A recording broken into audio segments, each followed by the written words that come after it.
Hello aspirants. So எல்லாரும் SSC சிஜிஎலோடைய நோட்டிஃபிகேஷனுக்காக wait பண்ணிட்டு இருப்பீங்க.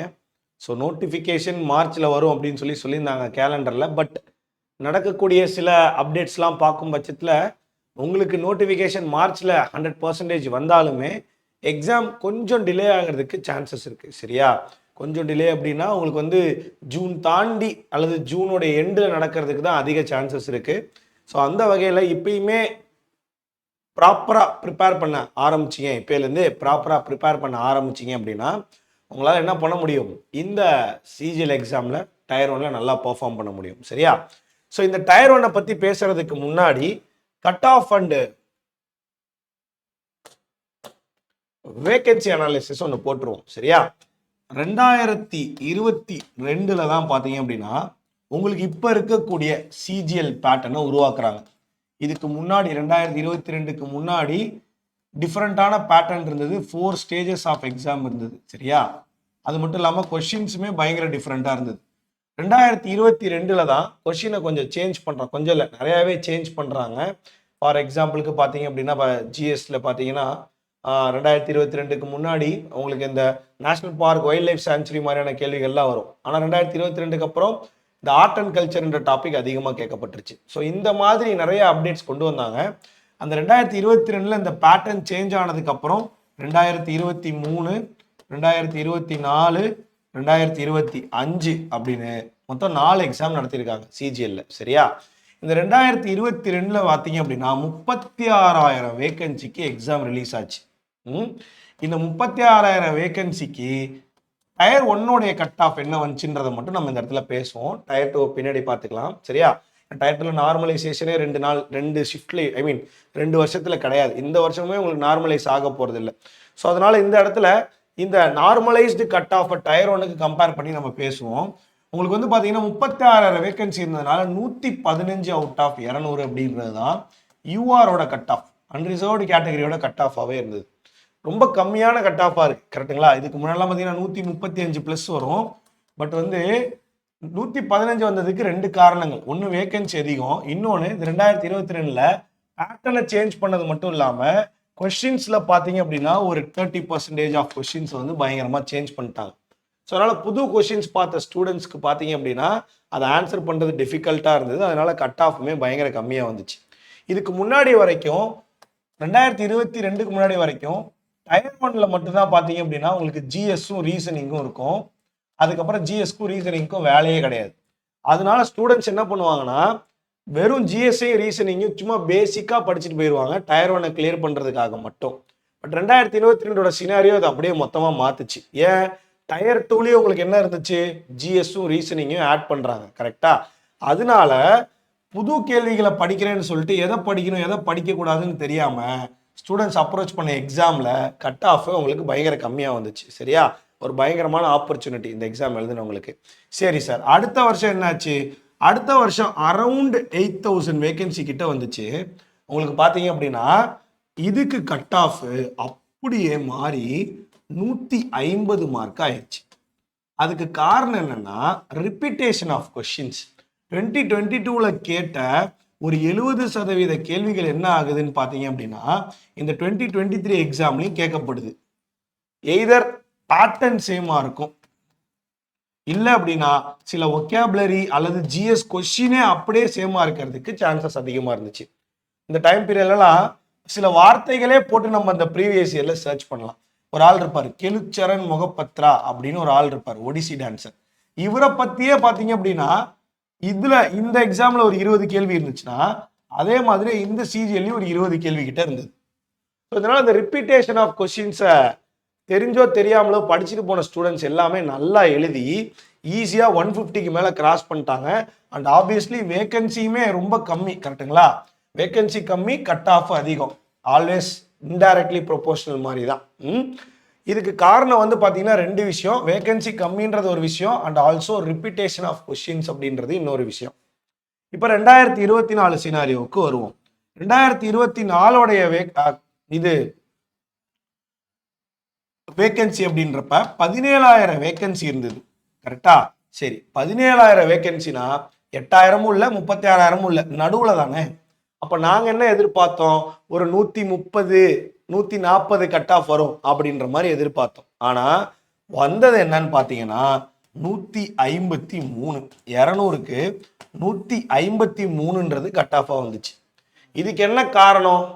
வழக்கம் போல ஃபர்ஸ்ட் காரணம் சேம் தான்.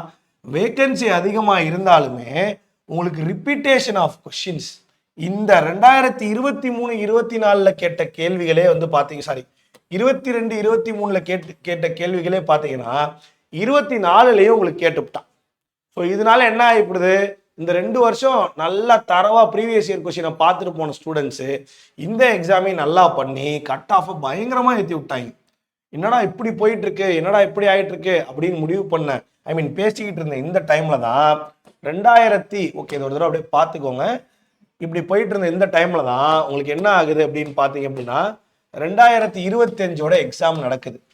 இதுல 2 சேஞ்ச் பண்ணாங்க. மொதல் சேஞ்சு வெண்டார் சேஞ்ச், எடுக்விட்டின்ற வெண்டாரை சேஞ்ச் பண்ணாங்க டிசிஎஸ்ல இருந்து. நல்லா புரிஞ்சுக்கோங்கடா, வெண்டார் சேஞ்சுக்கும் கொஸ்டின் சேஞ்சுக்கும் சம்பந்தம் கிடையாது. கொஸ்டினை மாத்திரானா எஸ்எஸ்சி தான் மாத்திரான்னு சொல்லிட்டு அர்த்தம். கரெக்டா? இது ஒரு சேஞ்சா இருந்தாலும் இந்த 2025ல 2024ல கேட்ட மாதிரியே எக்ஸாக்ட் சேம் கொஸ்டின்ஸ் இல்லாம ஒரு 20% ஆஃப் கொஸ்டின்ஸை சேஞ்ச் பண்ணி விடுறான். எதை? ஒரு 20% ஆஃப் கொஸ்டின்ஸை சேஞ்ச் பண்ணி விடுறான். அதனால வேக்கன்சி உங்களுக்கு 14,000, இப்ப ரவுண்டா ஃபுல்லா 15,000 சொல்லிட்டாங்க. 15,000 இருந்தாலுமே கட் ஆஃப் பார்த்தீங்க அப்படின்னா உங்களுக்கு 135 தான் வந்துச்சு. அதாவது 153ல இருந்து 135க்கு கட் ஆஃப் ஆனது குறைஞ்சிது. இதுக்கான காரணங்கள் என்ன அப்படின்றத நான் உங்களுக்கு இந்த இடத்துல ப்ரூஃபோட சொல்றேன். இந்த 20% கொஸ்டின் சேஞ்சே பார்த்தீங்க அப்படின்னா ஸ்டூடெண்ட்ஸுக்கு ஒரு 15 மார்க் கட் ஆஃபை குறைச்சிருக்கு. சரியா? என்னென்ன மாதிரி சேஞ்ச் பண்ணாங்க, இது அடுத்த 26க்கு நீங்க எப்படி இதை இம்ப்ளிமெண்ட் பண்ணி படிக்கணும் அப்படின்றதையும் நம்ம பார்ப்போம். என்ன மாறினாலும், எந்த பேட்டர்ன் சேஞ்ச் ஆனாலும், எந்த சிலபஸ் மாற்றம் இருந்தாலும் சில விஷயங்கள் மாறவே மாறாது. அதை தான் நம்ம மெயினாக கான்சென்ட்ரேட் பண்ணணும். அதுவும் என்னன்றதையும் நம்ம இந்த வீடியோவில் பார்க்கலாம். சரியா? ஸோ ஃபர்ஸ்ட் எல்லாருக்கும் பிடிச்ச ரீசனிங் சப்ஜெக்ட்ல இருந்தே போகலாம். இந்த ரீசனிங்கை பொறுத்த வரைக்கும் கடந்த 4 வருஷத்துல கேட்கப்பட்ட கேள்விகளை ஒரு பார் சார்ட்டா நான் இந்த இடத்துல மாற்றி வச்சிருக்கேன். அதுல இங்க பாத்தீங்கன்னா தெரியும், analogy, coding decoding, number series, syllogism, statement conclusion, இந்த மாதிரியான டாபிக் தான் உங்களுக்கு ஒரு டாப் 5 டாபிக்கா இருந்திருக்கு. கரெக்டா? இதே ரிப்பீட்டேஷன் தான் உங்களுக்கு 2025லயும் நடந்திருக்கு. 2025ஓட ஸ்பிளிட் அப்ப நீங்க இந்த இடத்துல பார்க்கலாம். Number series, analogy, coding decoding, mathematical operation, odd one out, இந்த மாதிரி ஒரு 5 இதை நம்ம டாப் கண்டெண்டர்ஸா சொல்றோம். இதுல அந்த ஃபர்ஸ்ட் 3 நம்ம ஏற்கனவே பார்த்துருக்கோம். ஆனா இந்த mathematical operations and odd one out அப்படின்றது கொஞ்சம் அதிகமா இந்த சிஜிஎல்ல கேட்கப்பட்டிருக்கு. சிஜிஎல் 2025ல கேட்கப்பட்டிருக்கு. இது ஒரு வகையான சேஞ்ச். எங்க நம்மளுடைய ரீசனிங்ல பாத்தீங்க அப்படின்னா இது ஒரு வகையான சேஞ்ச். இது இல்லாம வந்து பாத்தீங்க அப்படின்னா kind of critical reasoning, statement conclusion கொடுக்கறது, ஸ்டேட்மெண்ட் அசம்ஷன்ஸ் கொடுக்கறது, இதெல்லாம் வந்து பாத்தீங்க அப்படின்னா கொஞ்சம் அதிகமா கேட்கப்பட்டிருந்தது. இது நான் சொன்ன அந்த சப்ஜெக்ட்ல இருக்கக்கூடிய 20% சேஞ்ச். அதாவது இந்த mathematical operation and odd one out and also statement conclusion கேட்கக்கூடியது ஒரு 20% ஆஃப் த சேஞ்ச். பட் ரீசனிங்ல பெரிய இம்பாக்ட் ஏற்படுத்தல. இம்பாக்ட் வந்து பாத்தீங்க அப்படின்னா வெரி லெஸ். எப்பயுமே ரீசனிங் எழுதக்கூடிய ஸ்டூடெண்ட்ஸ்க்கு அது ஒரு பெரிய பிரச்சனையா தெரியல. அதனால இதை இக்னோர் பண்ணிட்டு டப்புன்னு போயிட்டாங்க. நான் இதை சொல்லி முடிச்சுட்டு நீங்க என்ன பண்ணணும்ன்ற அந்த ஸ்ட்ராட்டஜிக்கு வரேன். சரியா? அடுத்து இங்கிலீஷுக்கு போயிடுவோம். அடுத்த ஈஸியஸ்ட் சப்ஜெக்டா இருக்கக்கூடிய இங்கிலீஷ்க்கு. இங்க பாத்தீங்கன்னா டாப் கண்டெண்டர்ஸ் அப்படின்னு சொல்றப்ப spot the error, sentence improvement 700 கேள்விகளுக்கு மேல. அதே மாதிரி இடியம்ஸ், சினானிம்ஸ், ஆண்டனிம்ஸ், அதே மாதிரி 700 கேள்விகளுக்கு மேல. இங்க க்ளோஸ் டெஸ்ட்டை விட்டுட்டேன், சாரி, 841 கேள்விகள். இது கடந்த 4 வருஷம் அனாலிசிஸ். ஆனா இங்கிலீஷ்ல நல்ல சேஞ்ச் ஒன்று கொண்டு வந்தான். பயங்கரமான சேஞ்ச். நல்ல சேஞ்சுன்னு சொல்றதை விட ஒரு அன்எக்ஸ்பெக்டட் சேஞ்சை கொண்டு வந்தான். இங்க பாத்தீங்கன்னா ரீடிங் காம்ப்ரிஹென்ஷன் அப்படின்றது வெறும் 250 கேள்விகள்ல இருக்கும் கடந்த 4 வருடங்கள்ல. ஆனா இந்த வருஷம் சிஜிஎல்ல அவன் கொண்டு வந்த மெயினான சேஞ்ச் என்னன்னு பாத்தீங்கன்னா ரீடிங் காம்ப்ரிஹென்ஷன் அதிகமாக்குனதுதான். ஸோ ரீடிங் காம்ப்ரிஹென்ஷன் ஒரு 175 கேள்விகள் கேட்கப்பட்டுச்சு நடந்த 45 ஷிஃப்ட்ல. இதுதான் அவன் பண்ண மேஜர் சேஞ்ச். எதுல? நம்மளுடைய இங்கிலீஷ் சப்ஜெக்ட்ல. இது இல்லாம நரேஷன், பேரா ஜம்பிள், ஸ்பெல்லிங் செக்கு, இதெல்லாம் டாப். அதாவது இந்த ஏரியாலாம் டாப் கண்டெண்டர்ஸாக இருக்கிறதுன்றது தான் ஒரு மேஜரான சேஞ்ச். ஏன்னா ஆண்டனம் சினானம்லாம் பார்த்தீங்கன்னா ஷிஃப்ட்டுக்கு 1 அல்லது அதிகபட்சம் 2 கேள்விகள் கிட்ட தான் உங்களுக்கு இருந்திருக்கு. பட் இதுவே மேலே இருக்கக்கூடிய கேள்விகளை நீங்கள் கவுண்ட் பண்ணும் பட்சத்தில் உங்களுக்கு ஷிஃப்ட்டுக்கு வந்து பார்த்தீங்க அப்படின்னா 3லேருந்து 4 கேள்விகள் பக்கம் இந்த டாபிக்ஸ்லேருந்து கேட்கப்படுது. ஸோ இந்த சேஞ்சை தான் உங்களுக்கு இங்கிலீஷில் அவன் கொண்டு வந்தான். இப்போ அடுத்து ஆப்டிடியூடுக்கு போவோம். ஆப்டிடியூடை பொறுத்த வரைக்கும் கடந்த 4 வருஷத்தோட அனாலிசிஸை பார்த்தீங்க அப்படின்னா mensuration, data interpretation, geometry, algebra, ட்ரிக்னாமெண்ட்ரின்றது டாப் பிளேசஸ்ல இருக்கு. கரெக்டா? இந்த டாப் மோஸ்ட் கொஸ்டின் பிளேசஸ்ல இருக்கு. ஆனா இந்த வருஷ சிஜிஎல்ல உங்களுக்கு அதே கதை தான். மென்சுரேஷன், ஜாமெண்ட்ரி, ட்ரிக்னாமெண்ட்ரி, சிம்பிளிஃபிகேஷன் தான். ஆனா டேட்டா இன்டர்பிரிட்டேஷன்ன்றதெல்லாம் ரொம்ப ரொம்ப ரொம்ப ரொம்ப கம்மியாக்கிட்டான். சார் இது ஒரு பெரிய சேஞ்ச் இல்லையே சார், நல்லது தானே சார், ஒரு டாப்பிக்கை குறைச்சிருக்கான் தானே சார் அப்படின்னா சில டாபிக்ஸை ஏற்றிருக்கான். அதாவது கோஆர்டினேட் ஜாமெட்ரி அப்படின்றது கோஆர்டினேட் ஜாமெட்ரி அப்படின்றது கடந்த 4 வருஷங்கள்லேயே 32 கேள்வி தான் கேட்டிருந்தாங்க. ஓகேவா? கடந்த 4 வருஷங்கள்லேயே 32 கேள்வி தான் கேட்டிருந்தாங்க. ஆனா இந்த வருஷம் மட்டும் பார்த்தீங்க அப்படின்னா உங்களுக்கு கோஆர்டினேட் ஜாமெட்ரியில இருந்து 38 கேள்வி வந்திருக்கு. சொல்றது புரியுதாப்பா என்ன சொல்றேன்னு? அப்போ கோஆர்டினேட் ஜாமெட்ரி மாதிரியான டாபிக்கள் அதிகமாயிருக்கு. அதே மாதிரியே இந்த சேஞ்சை எதிர்பார்த்துக்கிட்டு இருந்த ஸ்டூடெண்ட்ஸுக்கு இந்த சேஞ்சை எதிர்பார்க்காத ஸ்டூடெண்ட்ஸுக்கு உங்களுக்கு வந்து பார்த்தீங்க அப்படின்னா மேக்ஸில் அந்த லைட்டான மார்க் டிஸ்டார்ஷன்ஸ் இருந்தது அப்படின்னு கூட சொல்லலாம். சரியா? ஸோ எஸ், இதை தான் உங்களுக்கு மேக்ஸில் ஏற்பட்ட ஒரு சின்ன சேஞ்ச். ஓகேவா? இப்போ ஜிஎஸ்க்கு வருவோம். ஜிஎஸ் பொறுத்த வரைக்கும் மேஜர் சேஞ்ச் அப்படின்னு சொல்லாம இந்த ஸ்டாட்டிக் ஜிகே பார்ட்ல வந்து பாத்தீங்க அப்படின்னா உங்களுக்கு ஆர்ட் அண்ட் கல்ச்சர் அப்படின்றத தாண்டி சயின்ஸ் அண்ட் டெக்னாலஜி மற்றும் என்விரான்மெண்ட் கேள்விகள் வந்து புதுசா கேட்கப்பட்டுச்சு. இதுதான் ஜிஎஸ்ல அவன் கொண்டு வந்திருந்த சேஞ்சு. ஜிஎஸ் பொறுத்த வரைக்கும் எப்பயுமே ஸ்டாட்டிக் ஜிகே தான் அதிகமா இருக்கும். அதுக்கப்புறம் ஹிஸ்டரி இந்த தடவை கேட்டிருந்தாங்க. கரண்ட் அஃபேர்ஸ் இதான் பெரிய பிரச்சனையே இந்த தடவை. இதை பத்தி நம்ம தனி அப்ரோச் வச்சுக்கலாம் பின்னாடி போக போக போக. அதுக்கப்புறம் நம்ம சப்ஜெக்ட்ஸ் தான் பாலிட்டி, ஜியோகிராஃபி, எக்கனாமிக்ஸ், பிசிக்ஸ். வெறும் 36 கேள்வி தான். உலக அதிசயம் என்னன்னா பயாலஜி, கெமிஸ்ட்ரியை விட பிசிக்ஸ் அதிகமாக கேட்டிருக்கான். அதை விட கம்மி பயாலஜி. கெமிஸ்ட்ரிலாம் வெறும் 7 கேள்வி தான் இருந்தது. மொத்த சிஜிஎல் ஷிஃப்ட்லேயே 7 கேள்வி தான் இருந்தது. சரியா? ஸோ அப்போ மேஜர் கான்சென்ட்ரேஷனை சேஞ்ச் எங்கே கொண்டு வந்து வச்சா? இந்த ஸ்டாட்டிக் ஜிகேன்றல கொண்டு வந்து வச்சான். சயின்ஸ் அண்ட் டெக்னாலஜி, என்விரான்மெண்ட் மாதிரியான கேள்விகளை உள்ள கொண்டு வரான். ஸோ எப்போ இந்த 4 வருஷ அனாலிசிஸையும் ரீசெண்டாக கேட்ட கொஸ்டின் அனாலிசிஸையும் நீங்கள் பார்த்துருப்பீங்க. நம்மளோட அப்ரோச் ஒரு டீசெண்டான ஸ்ட்ராட்டஜி எனக்கு வேணும் அப்படின்னா நமக்கு இன்னும் நோட்டிஃபிகேஷனே வரல. அதனால இந்த வீடியோ பார்த்துக்கிட்டு இருக்கிறப்ப எஸ்எஸ்சி நீங்கள் வந்து ஃபர்ஸ்ட் டைம் படிக்கிறவங்களா இருந்தாலும் சரி, இல்லை ரொம்ப வருஷமாக படிச்சுட்டு இருக்கக்கூடிய ஸ்டூடெண்ட்ஸாக இருந்தாலும் சரி, உங்களோட கான்சென்ட்ரேஷன் இந்த இடத்துல எல்லா டாபிக்ஸ் மேலேயும் இருக்கிறத விட ஃபர்ஸ்ட் 5 டாப் 5 அப்படின்னு வச்சுக்கலாம். எல்லா கொஸ்டின் ஏரியாலையுமே டாப் 5. இப்போ ரீசனிங்கை பொறுத்த வரைக்கும் series, analogy, coding, decoding, mathematical operation, odd one out, இந்த டாப் 5 டாபிக்ஸை செலக்ட் பண்ணிக்கோங்க. அடுத்து இங்கிலீஷை பொறுத்த வரைக்கும் comprehension, narration, para, jumble, spelling check, active voice, passive voice, இந்த 5 டாபிக்கை செலக்ட் பண்ணிக்கோங்க. அடுத்து ஆப்டிடியூடை பொறுத்த வரைக்கும் mensuration, geometry, trigonometry, simplification, discount, இந்த 5 டாபிக்கை செலக்ட் பண்ணிக்கோங்க. அதே தான் ஜிஎஸ்லையும் கரண்ட் அஃபேர்ஸை மட்டும் இக்னோர் பண்ணிட்டு static GK, history, polity, geography, economics, இந்த 5 டாபிக்கை செலக்ட் பண்ணிக்கோங்க. இந்த 5 டாபிக்ஸ் இன்டூ 4 சப்ஜெக்ட் எவ்வளோ ஆச்சு? மொத்தம் 20 டாபிக் ஆச்சு. கரெக்டா? இந்த 20 டாபிக்கை இந்த 1.5 மாசத்துக்குள்ள, மார்ச்ல இருக்கோம், மார்ச் பாதியில இருக்கோம், இந்த 1.5 மாசத்துக்குள்ள, அதாவது ஏப்ரல் எண்டுக்குள்ள நல்லா தரவா முடிக்க பாருங்க. ஏப்ரல் எண்டுக்குள்ள இந்த 20 டாபிக்ஸை நல்லா தரவா முடிக்க பாருங்க. என்ன ஒரு தப்பு பண்ணுவோம் அப்படின்னா, நான் ஒரு சப்ஜெக்ட் எடுத்து அந்த சப்ஜெக்டை ஃபுல்லா படிக்கிறேன் அப்படின்னு உட்காந்து படிப்பீங்க. கரெக்டா? இல்லை சார் நான் வந்து ஆப்டியை ஃபுல்லா பார்க்க போறேன் அப்படின்னு பார்ப்பீங்க. ஆப்டியில் 20+ டாபிக் இருக்கு. கரெக்டா?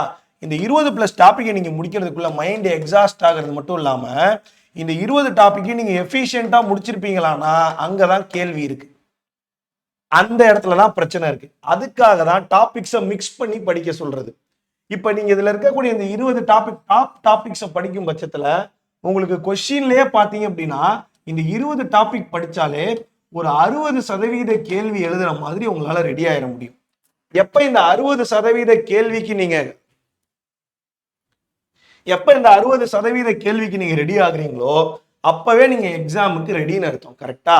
அதுக்கப்புறம் நோட்டிபிகேஷன் வந்ததுக்கு அப்புறம் மீதி இருக்கக்கூடிய அதர் டாபிக்ஸை நம்ம கான்சென்ட்ரேட் பண்ணிக்கலாம். ஸோ இந்த கான்செப்டை வச்சு தான் உங்களுக்கு நான் இந்த அப்ரோச்சை சொல்றேன். கொஞ்சம் டாபிக்ஸை மிக்ஸ் பண்ணி படிக்க ஆரம்பிங்க. ஃபார் எக்ஸாம்பிளுக்கு இங்கிலீஷையும் மேக்ஸையும் சேர்த்துக்கோங்க, ரீசனிங்கையும் ஜிஎஸ்ஐயும் சேர்த்துக்கோங்க. சரியா? இப்போ ஒரு வாரம் என்ன பண்றீங்க அப்படின்னா மேக்ஸ்ல இருந்து ஒரு டாபிக் எடுக்கிறீங்க. மேக்ஸ்ல ஃபார் எக்ஸாம்பிளுக்கு ட்ரிக்னாமெட்ரி எடுக்கிறீங்கன்னா இங்கிலீஷ்ல வந்து பாத்தீங்க அப்படின்னா என்ன எடுக்கலாம்? நம்ம நரேஷன் அல்லது ஜம்பிள்டு இல்ல ஆக்டிவ் வாய்ஸ் பாசிவ் வாய்ஸ் அந்த மாதிரி அந்த டாப் 5ல இருக்கக்கூடிய ஏதாவது ஒரு டாபிக் எடுத்துக்கலாம். ஒரு வாரம் ஸ்பெண்ட் பண்ணாலும் பரவாயில்ல, இந்த டாபிக்ல இருக்கக்கூடிய எல்லா கொஸ்டின்ஸையும் சால்வ் பண்ணி நல்லா தரவு பண்ணி வச்சுக்கோங்க. அடுத்த வாரமும் இங்கிலீஷ் மேக்ஸே போகாம ரீசனிங் ஜிஎஸ்ல கை வைக்க பாருங்க. இதுதான் வந்து பாத்தீங்க அப்படின்னா ஒரு புத்திசாலித்தனமான அப்ரோச். சரியா? ஸோ மினிமம் 3ல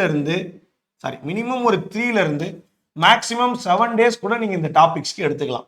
அதுவும் டாப் டாபிக்ஸ் இருக்கும் பட்சத்துல, டாப் 1 அப்படின்ற பட்சத்துல நீங்க 7 நாள் எடுத்துக்கிட்டா கூட தப்பு கிடையாது. இதே டாப் 5th டாபிக் வர்றப்ப ஒரு 3 நாள் எடுத்துக்கிறதுக்கு ட்ரை பண்ணுங்க. இப்படி ஃபாலோ பண்ணும் பட்சத்துல இந்த 20 டாபிக்ஸ் நீங்க தரவு பண்ணிட்டீங்கனாலே உங்களால சிலபஸ்ல இருக்கக்கூடிய கோரான ஏரியாவை நீங்க படிச்சிட்டீங்க அப்படின்னு சொல்லி அர்த்தம். இந்த கோர் ஏரியால தப்பு பண்ணாம இருக்கிறப்பவே நம்மளால ஒரு 100 மார்க் அல்லது 110 மார்க் அப்படின்றத கன்ஃபார்ம் பண்ணிட முடியும். சரியா? 110 மார்க் அப்படின்றத ஈஸியா கன்ஃபார்ம் பண்ணிட முடியும். நான் 60 கேள்வியுமே கரெக்டா எழுதுவீங்கன்னு சொல்லலை. அந்த 110 மார்க் நமக்கு சேஃப்னு ஆயிட்டாலே அடுத்தடுத்து நம்ம படிக்கக்கூடிய டாபிக்ஸ் எல்லாத்துலேயுமே நமக்கு தெரிஞ்ச டாபிக்ஸை, கம்ஃபர்டபுளான டாபிக்ஸை படிச்சு கூட நம்மளால கட் ஆஃபை டயர் 1ல கிளியர் பண்ண முடியும் அப்படின்றது தான் ரொம்ப முக்கியமான பாயிண்ட். ஸோ 110 மார்க் வாங்கின நமக்கு இன்னும் ஒரு 40 மார்க் தேவைப்படுது 150 வாங்குறதுக்குன்னு வச்சுப்போம். ரா ஸ்கோர் ஒரு 150 வாங்குறதுக்குன்னு வச்சுப்போம். அப்படி ரா ஸ்கோர் 150க்கு இந்த 40 மார்க்குக்கு தான் நீங்க மீதி இருக்கிற எல்லா டாபிக்ஸையும் படிக்க போறீங்க. கரெக்டா? அந்த அப்ரோச்ல போகும் பட்சத்துல உங்களால இந்த சிஜிஎல என்ன பண்ண முடியும்? டயர் 1 ஓரளவுக்கு ஈஸியா அப்ரோச் பண்ண முடியும். சரிங்களா?